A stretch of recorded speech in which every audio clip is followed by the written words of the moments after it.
The prolonged dry spell that hit the country between September 2016 to February this year left approximately 10.9 million Ugandans in urgent need of food relief. Climate change has resulted in drought, food shortages and hunger. Godfrey Mujuni of the Uganda Meteorological Authority says farmers should brace themselves for another dry spell between January and February 2018. January and February are dry months. So we expect dry conditions to prevail over the whole country. Apart from a few isolated areas where you'll get maybe 1 or 2 rainy days influenced by local patterns.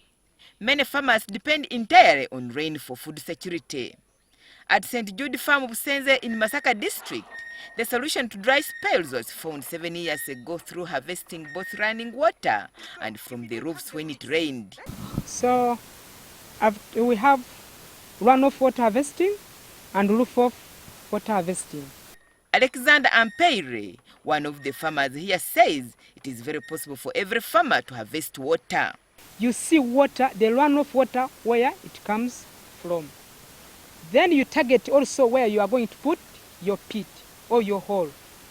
The process starts with digging a pit in which you then cover in polythene.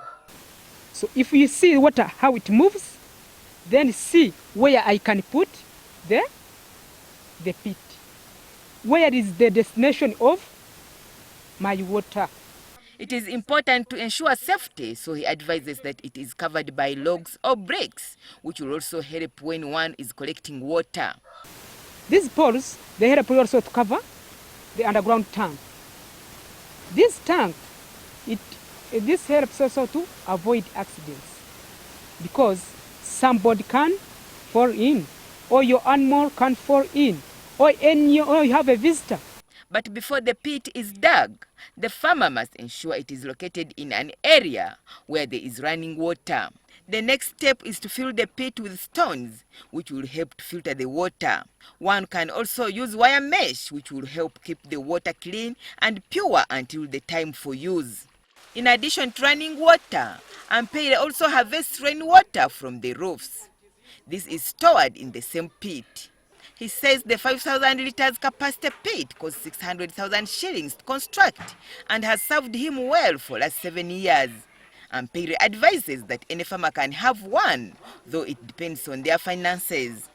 The farmer says the water has been extremely helpful during the dry season. In dry season, our crops are very healthy, very beautiful, because we do irrigation with this surface water. Masaka district agricultural officials say this method of water harvesting is favorable to both commercial and small-scale farmers. Harris Kakoza says the dry spell affects many of their farmers, and they are campaigning to ensure that each one adopts a system like this. The plan is to put up demonstration sites in a number of places. With this kind of intervention, if we put up the demos in different places, those can be used as training centers. Sam Luana, another farmer in rural district, stores his water in an underground tank, and it is this that helps to irrigate his banana plantation. And I really saw almost my crops shedding away because of the drought, but I said I should not give up, because when you are in food production, the market is always there. So that's why I tried to come up with such medium kind of technology to provide water so that I can water these banana plants. Mulwana says he spent 4 million shillings and does not regret his investment.